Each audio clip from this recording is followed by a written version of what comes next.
അമ്മ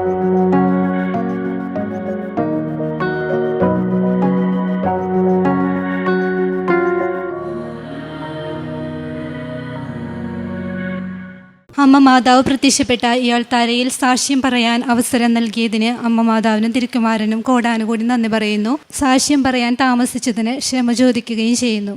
എൻ്റെ പേര് ജിസ്ന, ഇതെൻ്റെ ഭർത്താവ് പ്രിയേഷ്. ഞങ്ങൾക്ക് 3 മക്കളാണ്. ഞങ്ങളുടെ സ്ഥലം വരാപ്പുഴ, എറണാകുളം ജില്ലയിലെ വരാപ്പുഴയാണ്. ഞാൻ 2022 10-ാം മാസമാണ് ഇവിടെ ഉടമ്പടി എടുക്കുന്നത്. കൃപാസനത്തിലെ കാര്യങ്ങൾ, സാക്ഷ്യങ്ങളും ധ്യാനങ്ങളും ഇവിടെ നടക്കുന്ന അത്ഭുതങ്ങളുമെല്ലാം ഹസ്ബൻഡിനോട് പറയുമ്പോൾ ഹസ്ബൻഡിന് അന്നൊന്നും വലിയ വിശ്വാസമുണ്ടായിരുന്നില്ല. അന്ന് ഗൾഫിലാണ് പുള്ളി ജോലി ചെയ്തിരുന്നത്. ഞാനിവിടെ വന്ന് ഉടമ്പടി എടുക്കുന്നതിലൊന്നും പുള്ളിക്ക് കുഴപ്പമൊന്നും ഉണ്ടായിരുന്നില്ല. പക്ഷേ ഇതിൽ വിശ്വാസം വളരെ കുറവായിരുന്നു. അപ്പോൾ എന്നോട് പറഞ്ഞു, നീ കുറച്ച് നാളുകൾക്കുള്ളിൽ ഇതെല്ലാം മാറ്റി പറയും, ഇതൊക്കെ ആദ്യത്തെ ഒരു ഇതിൽ തോന്നുന്നതാണെന്നാണ് അന്ന് പറഞ്ഞിരുന്നത്. അപ്പോൾ ഞാൻ മാതാവിനോട് പറഞ്ഞു, മാതാവേ, നീ വിചാരിച്ചാൽ മാത്രമേ ഹസ്ബൻഡിന് ഇതിൽ വിശ്വാസം വർദ്ധിക്കുകയുള്ളൂ. എന്നെക്കൊണ്ട് ഇനിയൊന്നും ചെയ്യാൻ സാധിക്കില്ല, നീ തന്നെ എന്താണെന്ന് വെച്ചാൽ ചെയ്യണമെന്ന് പറഞ്ഞു. അങ്ങനെ കുറച്ച് നാളുകൾക്കുള്ളിൽ തന്നെ ഞാൻ സാക്ഷ്യങ്ങളും ധ്യാനങ്ങളും എല്ലാം പുള്ളിക്ക് ഷെയർ ചെയ്യുമായിരുന്നു.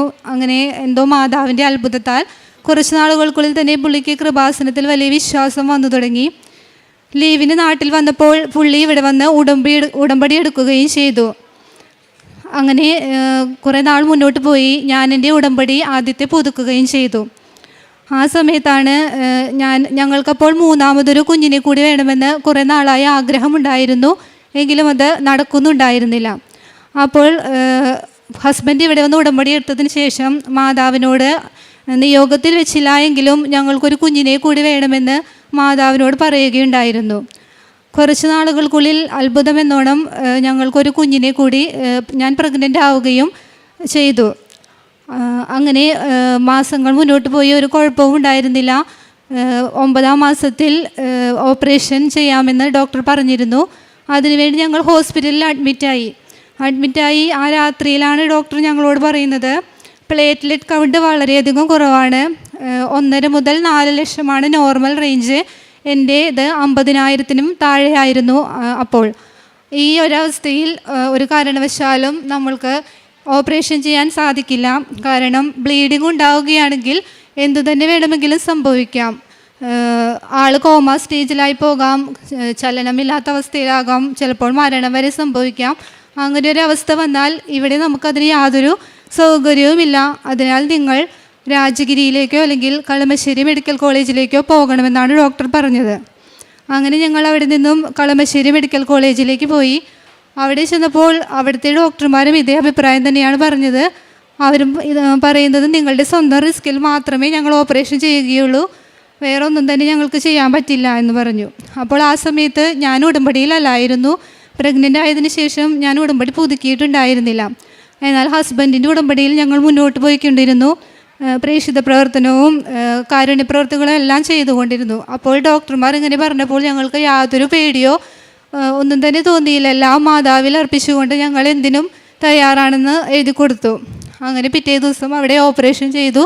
ഡോക്ടർമാർക്കും സ്റ്റാഫുകൾക്കുമെല്ലാം വളരെയധികം അവർക്കായിരുന്നു ടെൻഷൻ ഞങ്ങളെക്കാളും. എന്തെങ്കിലും സംഭവിക്കുമോ എന്ന്. പക്ഷേ ഞങ്ങൾ രണ്ടുപേരും യാതൊരു ടെൻഷനും ഇല്ലാത്ത അവസ്ഥയിലായിരുന്നു. എന്ത് സംഭവിച്ചാലും അത് ദൈവത്തിൻ്റെ ഇഷ്ടം എന്നുള്ള ഒരു വിശ്വാസം ഞങ്ങളിൽ രണ്ടുപേർക്കും ഉണ്ടായിരുന്നു. ആ നേർച്ച വസ്തുക്കൾ ഉപയോഗിച്ച് ഞങ്ങൾ പ്രാർത്ഥിച്ചുകൊണ്ടിരുന്നു. ഉപ്പും ഉപയോഗിച്ചിരുന്നു, തൈലവും എല്ലാം എല്ലാ ദിവസവും ഉപയോഗിച്ചിരുന്നു. ക്രിട്ടിക്കൽ സ്റ്റേജിൽ ആയിരുന്ന ആ സമയങ്ങളിലെല്ലാം നേർച്ച വസ്തുക്കൾ ഉപയോഗിച്ച് ഞങ്ങൾ പ്രാർത്ഥിച്ചുകൊണ്ടിരുന്നു. ജപമാലയും പ്രാർത്ഥനകളും എല്ലാം മുറുകെ പിടിച്ച് ഞങ്ങൾ ആ നിമിഷങ്ങളിലെല്ലാം പ്രാർത്ഥിച്ചുകൊണ്ടിരുന്നു. അങ്ങനെ യാതൊരു കുഴപ്പവും കൂടാതെ ഓപ്പറേഷൻ നടക്കുകയും ഞങ്ങൾക്കൊരു പെൺകുഞ്ഞിനെ നൽകി മാതാവും തിരുക്കുമാരനും അനുഗ്രഹിക്കുകയും ചെയ്തു. എന്നാൽ പിന്നീടുള്ള ദിവസങ്ങളിലും പ്ലേറ്റ്ലെറ്റ് കൗണ്ടിൽ യാതൊരു വ്യത്യാസവുമില്ല. അപ്പോൾ ഡോക്ടർ ഞങ്ങളോട് പറഞ്ഞു, ഹെമറ്റോളജി ഡിപ്പാർട്ട്മെൻറ്റിലെ ഡോക്ടറെ കാണണം, വേറെ ഏതെങ്കിലും രോഗമായിരിക്കാൻ ചാൻസ് ഉണ്ടെന്ന് പറഞ്ഞു. അങ്ങനെ ഞങ്ങൾ ആ ഡോക്ടറെയും കണ്ടു. അപ്പോഴാണ് മാതാവിൻ്റെ ഒരു അത്ഭുതം എന്നോണം അവിടുത്തെ ടെസ്റ്റിൽ പ്ലേറ്റ്ലെറ്റ് കൗണ്ടിന് യാതൊരു കുഴപ്പവുമില്ല, നോർമൽ റേഞ്ചിലാണത്. അതിന് കാരണം ഉണ്ടായിരുന്നത് എൻ്റെ ട്യൂബിൽ ഒട്ടിപ്പിടിച്ച നിലയിലായിരുന്നു ആ പ്ലേറ്റ്ലെറ്റ് കൗണ്ട്. ആദ്യം നോക്കുമ്പോഴെല്ലാം അതായിരുന്നു അത് കുറവ് കണ്ടിരുന്നതെന്നാണ് അമൃത ഹോസ്പിറ്റലിലെ ഡോക്ടർ അവിടെ നടത്തിയ ടെസ്റ്റിൽ പറഞ്ഞത്. അപ്പോൾ ഞങ്ങൾക്ക് വളരെ അത്ഭുതമായി. കാരണം മാതാവിൻ്റെ അതായത് അച്ഛൻ പറയുന്നത് പോലെ not by merit but by grace എന്ന ഒരു ഇത് ഞങ്ങൾക്ക് ആ വിശ്വാസം ഞങ്ങളിൽ വർദ്ധിക്കാൻ വേണ്ടി ആ സമയത്ത് ഓപ്പറേഷൻ്റെ സമയത്ത് അവിടെ പ്ലേറ്റ്ലെറ്റ് കൗണ്ട് കുറവായി മാതാവ് കാണിച്ചതാണെന്ന കാര്യം ഞങ്ങൾക്ക് ബോധ്യമായി. അങ്ങനെ ഞങ്ങൾ യാതൊരു കുഴപ്പവുമില്ലാതെ വീട്ടിലേക്ക് പോന്നു. അങ്ങനെ ഞങ്ങൾക്ക് ഹസ്ബൻഡിനോ ആണെങ്കിലും കൃപാസന മാതാവിൽ വളരെയധികം വിശ്വാസം വർദ്ധിച്ചു. അതുപോലെ തന്നെ ഇതുപോലെ ചെറിയ ചെറിയ അനുഗ്രഹങ്ങൾ ഞങ്ങളുടെ ജീവിതത്തിൽ ഒരുപാടുണ്ടായിട്ടുണ്ട്. ഇതാണ് ഞങ്ങൾക്ക് കിട്ടിയ ഏറ്റവും വലിയ സാക്ഷ്യം. ഹസ്ബൻഡിന് ലഭിച്ച ജീവിതത്തിൽ, അതായത് വിശ്വാസത്തിൽ ലഭിച്ച വർധനവിനെ പറ്റി ഹസ്ബൻഡ് തന്നെ പറയുന്നതാണ്. പരിശുദ്ധ അമ്മയ്ക്കും തിരുക്കുമാരനും ഞാൻ ഈ കുടുംബത്തോടുകൂടി ഇവിടെ വന്ന് നിൽക്കണതിന് കോടി നന്ദി പറയുകയാണ്. ഞാൻ ആദ്യം നിങ്ങളോട് എന്നെ പരിചയപ്പെടുത്തുന്നത് സുഭാഷിതങ്ങൾ 6-ാം അധ്യായം 16 മുതൽ 19 വരെ വാക്യങ്ങൾ. കർത്താവിന് ഇഷ്ടപ്പെടാത്ത 6 കാര്യങ്ങളിൽ 7-ാമതൊന്നു കൂടി: ഗർവ് കലർന്ന കണ്ണ്, വ്യാജം പറയുന്ന നാവ്, ദുഷ്കൃത്യങ്ങൾക്ക് നനയ്ക്കുന്ന ഹൃദയം, സഹോദരർക്കിടയിൽ ഭിന്നത വിതയ്ക്കുന്നവൻ, തിന്മയിലേക്ക് പായുന്ന പാദങ്ങൾ. ഈ വചനമാണ് എന്നെ ശരിക്കും മനസ്സിലാക്കിയത്. എൻ്റെ ഫാമിലിയിൽ എൻ്റെ ഫാമിലിയിൽ മൊത്തത്തിൽ ഈ കല്യാണം, മാമോദിസ, എന്ത് പരിപാടി വന്നാലും ആദ്യം എൻ്റെ കാരണന്മാരെല്ലാവരും അടക്കം ആദ്യം മേടിക്കുന്നത് മദ്യമാണ്. ഇത് മേടിക്കുക. അപ്പോൾ അങ്ങനെയുള്ള കാര്യങ്ങൾ കൂടുതൽ എൻ്റെ കുടുംബത്ത് ഉണ്ട്. എവിടെ ചെന്നാലും ഇതായിരിക്കും ആദ്യം മേടിക്കുക. അവിടെ ഒരു പ്രാർത്ഥന അല്ലെങ്കിൽ അങ്ങനെയുള്ള കാര്യങ്ങൾ കണ്ടിട്ടില്ല. പിന്നെ ഞാൻ ചെറുപ്പത്തിൽ തന്നെ സിനിമയ്ക്ക് ഭയങ്കരമായിട്ട് അഡിക്റ്റായിരുന്നു. ഒരു സിനിമയും വിടാറുണ്ടായിരുന്നില്ല. അപ്പോൾ ഞാൻ ഇങ്ങനെയൊക്കെ പോകുമ്പോഴേക്ക് തിന്മയിലോട്ട് പായുന്ന പാദങ്ങൾ എന്ന് പറയുമ്പോഴേക്കും ഞാൻ എൻ്റെ മനസ്സിലോട്ട് ഓടി വന്നത് ബിവറേജിലോട്ട് കാലുകൾ കൊണ്ട് ഓരോരുത്തർ പോണേണ് മേടിക്കാൻ വേണ്ടിയിട്ട്. അപ്പോൾ അതൊക്കെ എനിക്ക് ഒരുപാട് ഇതായി. എനിക്ക് പിന്നെ ഗർവ് കലർന്ന കണ്ണാണ് എൻ്റെ ഏറ്റവും വലുതെന്ന് പറഞ്ഞിട്ടുണ്ടെങ്കിൽ, ഞാൻ ഇത്ര നാളായിട്ട് ഒരു മദ്യമോ സിഗരറ്റോ പുകയോ പെണ്ണോ അങ്ങനെ ഒരു കാര്യത്തിലോട്ട് ഞാൻ പോയിട്ടില്ല. അപ്പോൾ എൻ്റെ മനസ്സിൽ അങ്ങനെ ഒരു ഗർവുണ്ടായിരുന്നു. അപ്പോൾ അതൊക്കെ എനിക്ക് മനസ്സിലാകാൻ തുടങ്ങി. ഈ വചനങ്ങളൊക്കെ മനസ്സിലാകുമ്പോഴേക്കും ഇങ്ങനെയുള്ള കാര്യങ്ങൾ എന്താണ് ഏതാണെന്ന് മനസ്സിലാകാൻ തുടങ്ങി. പിന്നെ എൻ്റെ വീടുകളിൽ, എല്ലാ വീടുകളിലും ഇപ്പോൾ നടക്കുന്ന കാര്യങ്ങൾ തന്നെയാണ് ഞാനിപ്പോൾ ഈ പറയണത്. എൻ്റെ വീടുകളിൽ പിന്നെ ഈ പെര പണിയാൻ നിൽക്കുന്ന സമയത്ത് സ്ഥാനക്കാരനെ കൊണ്ടുവന്നിട്ട് സ്ഥാനമൊക്കെ നോക്കിക്കും. എൻ്റെ വീടിന് ഞാൻ സ്ഥാനം നോക്കിയിട്ടുണ്ട്. ഇത് എൻ്റെ കുടുംബത്തെ എല്ലാ വീടുകളിലും ഇങ്ങനെയുള്ള സ്ഥാനങ്ങളും കാര്യങ്ങളൊക്കെ നോക്കിയിട്ടുണ്ട്. എൻ്റെ വീട്ടിലുള്ള എല്ലാവരും നല്ലവരാണ്. എൻ്റെ കാരണന്മാർ, എൻ്റെ ഫാമിലി, ഞാൻ ഫാമിലി എന്ന് ഉദ്ദേശിക്കുന്നത് എൻ്റെ അപ്പനനിയന്മാർ, ചേട്ടനന്മാർ, ഞങ്ങൾ ഒരുപാട് മക്കളുണ്ട്. എല്ലാവരും കൂടുതൽ ആണുങ്ങൾ കൂടുതലുണ്ട് ഞങ്ങളുടെ കുടുംബത്ത്. അപ്പോൾ ഞങ്ങളെല്ലാവരും നോക്കുമ്പോഴേക്കും എല്ലാവരും സന്തോഷവും നല്ലവരൊക്കെയാണ്. പക്ഷേ എല്ലാവരും കഠിനമായിട്ട് അധ്വാനിക്കും. പക്ഷേ വൈകുന്നേരം ആകുമ്പോൾ മദ്യപിക്കും. അതുകൊണ്ട് ഞങ്ങളുടെ കുടുംബം തകരുന്നത് കണ്ണുകൊണ്ട് ഞാൻ നോക്കി നിന്നിട്ടുണ്ട്, ഇടിഞ്ഞ് വീഴുന്നത്. ഞാൻ ചെറുപ്പത്തിൽ തന്നെ ജോലിക്കിറങ്ങിയവനാണ്. അപ്പോൾ അതുകൊണ്ട് എനിക്ക് ആ ഒരു ഇത് വരുവുള്ളൂ, ഭാഷ എൻ്റെ അങ്ങനെ ഒരു ഇതുണ്ട്. അതുകൊണ്ട് ക്ഷമിക്കണം എല്ലാവരും. പിന്നെ ഞാൻ 21 വയസ്സിലൊക്കെ തന്നെ ഈ വീടൊക്കെ ഞാൻ സ്വന്തമായിട്ടൊക്കെ ഞാൻ പണിതിട്ടുണ്ട്. ഇപ്പോൾ താമസിക്കുന്ന വീട് പണിതിട്ടുണ്ട്, സ്ഥലം മേടിച്ചിട്ടുണ്ട്. അപ്പോൾ എനിക്കൊരു ഗർവുണ്ടായിരുന്നു. ഞാൻ സ്ഥലം മേടിച്ച് ഞാൻ എന്നുള്ളൊരു വാക്ക് എന്നെ ഒരുപാട് വീഴ്ത്തി കളഞ്ഞിട്ടുണ്ട്. പിന്നെയാണ് എനിക്ക് മനസ്സിലായത് ദൈവത്തിന് മഹത്വം കൊടുക്കണം എന്നുള്ള കാര്യങ്ങൾ എനിക്ക് മനസ്സിലായത്. പിന്നെ അച്ഛനിന്ന് രാവിലത്തെ കുർബാനയ്ക്ക് അച്ഛൻ പറഞ്ഞ് ദാനിയേൽ പ്രവാചകൻ്റെ പുസ്തകത്തിൽ ചുവരെഴുത്തിൽ ഇങ്ങനെ എല്ലാവരുടെയും വീടുകളിൽ വന്നിട്ട് ഇങ്ങനെ എഴുതി വെക്കുമെന്ന് പറഞ്ഞ്, മേനെ ഇൻ ദ ഖേൽ പാർസി എന്ന് പറഞ്ഞിട്ട്, കർത്താവിൻ്റെ ദൂതൻ. അത് ഈ കല്യാണം മറ്റുള്ള കാര്യങ്ങൾ നടക്കുന്ന വീടുകളിൽ നമ്മൾ മദ്യം മേടിച്ച് വിളമ്പുക, വീട് സ്ഥാനക്കാരനൊക്കെ നോക്കി ചെയ്യുക, ശരിക്കും പറഞ്ഞാൽ അത് വിഗ്രഹാരാധനയാണ്. അപ്പോൾ ഇതൊക്കെ ചെയ്തിട്ടാണ് ഇപ്പം ഞാൻ ഈ അൽത്താരയിൽ വന്ന് നിൽക്കുന്നത്. എന്നിട്ടും എന്നോട് എൻ്റെ മാതാവും കർത്താവും ക്ഷമിക്കനാണ്. ഈ നിമിഷം വരെ എന്നെ വീഴ്ത്തിയിട്ടില്ല. പല സഹനങ്ങളും എനിക്ക് ഉണ്ടായിട്ടുണ്ട്. ആ സഹനങ്ങളൊന്നും അങ്ങനെ വ്യക്തമായിട്ട് പറഞ്ഞാൽ പല ആൾക്കാർക്ക് മുറിവേക്കും. അതൊന്നും പറയാനും പറ്റില്ല. പക്ഷെ എന്നെ ഈ നിമിഷം വരെയും വീഴ്ത്തിയിട്ടില്ല.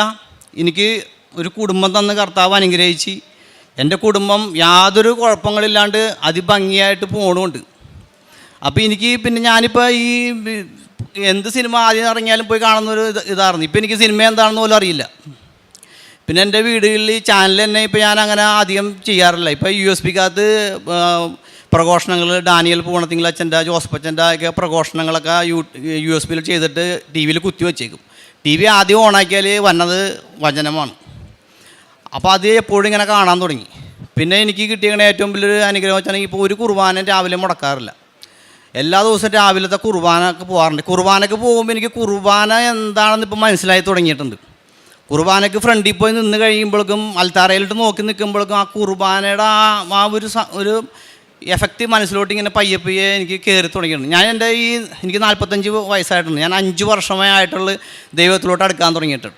40 വർഷം അടിമത്തത്തിൽ കിടന്നവനാണ് ഞാൻ. എന്നെപ്പോലെ ഒരുപാട് പേര്, എൻ്റെ കുടുംബ സഹോദരങ്ങൾ, ഇവിടെ ഇരിക്കുന്ന ഒരുപാട് പേരുകളൊക്കെ ഇത് അടിമത്തത്തിൽ കിടക്കേണ്ടത്. ഇതിൽ നിന്ന് മാറണമെങ്കിൽ ഈ ബൈബിൾ ഇങ്ങനെ ചേർത്ത് പിടിച്ചിട്ട് ബൈബിൾ ഇങ്ങനെ മനസ്സിലാകണം. വായിച്ചാൽ അത് നമുക്ക് മനസ്സിലാവില്ല. എനിക്ക് പിന്നെയാണ് മനസ്സിലായത് ഈ സഭയിൽ ഇങ്ങനെയുള്ള അച്ഛന്മാരുണ്ടെന്ന്. ജോസഫ് അച്ഛൻ, ഡാനിയൽ അച്ഛൻ, ഡൊമിനിക് അച്ഛൻ, ബിജിലച്ഛൻ, ഇങ്ങനെയുള്ള അച്ഛന്മാരൊക്കെ ഉണ്ടെന്നൊക്കെ ഈ 5 കൊല്ലമായാലും എനിക്ക് മനസ്സിലാകാൻ തുടങ്ങിയിട്ട്. അത്രയും നാൾ ഈ സഭയിൽ ഇങ്ങനെ അച്ഛന്മാരുണ്ടെന്ന് മനസ്സിലായില്ല. എന്ത് കാര്യം സ്വന്തം ഇഷ്ടത്തിന് ഞങ്ങൾ ചെയ്യുമായിരുന്നു.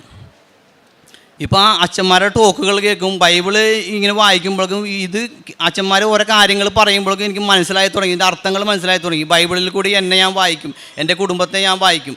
അങ്ങനെയുള്ള കാര്യങ്ങൾ എനിക്ക് വായിക്കാൻ തുടങ്ങി കഴിഞ്ഞപ്പോഴേക്കും ഒരു പ്രത്യേകമായിട്ടുള്ളൊരു ഒരു ഒരു ലഹരി ഇപ്പം എനിക്ക് കിട്ടി തുടങ്ങിയിട്ടുണ്ട്. പിന്നെ എൻ്റെ കടങ്ങൾ, നല്ല കടമുണ്ടായിരുന്നു എനിക്ക്. പക്ഷേ ഒരുമാതിരി എൻ്റെ കടങ്ങളൊക്കെ തീർന്നു. അതെങ്ങനെയാണ് തീരണമെന്ന് എനിക്കറിയണില്ല. അത് നല്ല സ്മൂത്തായിട്ട് തീരണമുണ്ട്. ഇപ്പോൾ ഒരു കുഴപ്പമില്ലാണ്ട് എൻ്റെ കുടുംബം ഭംഗിയായിട്ട് പോകണമുണ്ട്. ഇങ്ങനെയൊക്കെയാണ് എൻ്റെ കുറേ അനുഭവങ്ങൾ. പിന്നെ എനിക്ക് എന്ന് പറഞ്ഞാൽ പെട്ടെന്ന് അങ്ങോട്ട് ദേഷ്യം വരും. ദേഷ്യം എന്ന് പറഞ്ഞിട്ടുണ്ടെങ്കിൽ ഇപ്പോൾ ഇപ്പോൾ അവിടെ നിന്നെങ്കിലും ഒരു ബസ് ഓടിച്ച് പോകണ ഒരുത്തൻ ബസ് നമ്മുടെ ഭാഗത്തൊരു തെറ്റുണ്ടാവില്ല. അവൻ കയറി അങ്ങോട്ട് പോകുമ്പോഴേക്കും എന്തെന്ന് വെച്ചിട്ടുണ്ടെങ്കിൽ പോയി നേരെ ഫ്രണ്ടിൽ പോയി നിന്നിട്ട് ചീത്ത പറയും. അപ്പോൾ അങ്ങനെയുള്ള ക്യാരക്ടറുകളൊക്കെ മാറി തുടങ്ങി. പിന്നെ ഞാൻ മദ്യം മേടിച്ച് ആരെങ്കിലും വന്നിട്ട് ചിലവ് ചെയ്യണമെന്ന് പറയുമ്പോഴേക്കും മദ്യം മേടിച്ച് കൊടുക്കുമായിരുന്നു. നേരത്തെ ഞാൻ കുടിക്കൂല, പക്ഷേ ഞാൻ കൊടുക്കുമായിരുന്നു. പക്ഷേ ഇപ്പോൾ ഞാൻ മേടിച്ചും കൊടുക്കാറില്ല, മേടിച്ച് കുടിക്കാറുമില്ല. അപ്പോൾ പല കുടുംബത്തിലും ഞാൻ ചെന്നിട്ടുണ്ടെങ്കിൽ എന്നെ കല്യാണമോ കാര്യങ്ങളോ വിളിച്ചിട്ടുണ്ടെങ്കിൽ അവരോട് ഞാൻ പറയും, മദ്യം മേടിക്കരുത്, അത് മേടിച്ച് ആർക്കും കൊടുക്കരുത്. ഇങ്ങനെയുള്ള കാര്യങ്ങളൊക്കെയാണ് എനിക്ക് പറയാനുള്ളത്. ഇത്ര അനുഗ്രഹങ്ങൾ തന്ന മാതാവിന് ഞാൻ ദൈവത്തോട് കൂടുതൽ അടുത്ത് തുടങ്ങിക്കൊണ്ടിരിക്കുകയാണ്.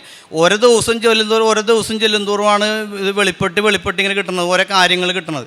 ഇപ്പം ഇങ്ങനെ പറയാൻ തന്നെ ഈ ശക്തി, ഇങ്ങനെയുള്ള കാര്യങ്ങൾ പറയാൻ എനിക്ക് ശക്തി കുറവായിരുന്നുള്ളൂ. പുറത്ത് ആരോടെങ്കിലും സംസാരിക്കാൻ എനിക്ക് ശക്തിക്ക് കുറവൊന്നും ഉണ്ടായിരുന്നില്ല. പക്ഷേ ഇപ്പോൾ ഈ അൽത്താരയിൽ വന്നിരുന്ന് ഇങ്ങനെ പറയാൻ ഇപ്പോൾ എനിക്ക് മാതാവും ദൈവവും എനിക്ക് ശക്തി തന്നു തുടങ്ങി. എൻ്റെ കുടുംബം നോക്കണത് ഇപ്പോൾ ഞാനല്ല, മാതാവും ദൈവവും കൂടിയാണ് നോക്കണത്. ഞാൻ എൻ്റെ മക്കളെ കുടുംബത്തിനെയും ദൈവത്തിന് സമർപ്പിച്ചുകൊണ്ട്, അമ്മ മാതാവിന് സമർപ്പിച്ചുകൊണ്ട് എല്ലാ കൃപക്കും നന്ദി പറയണേ.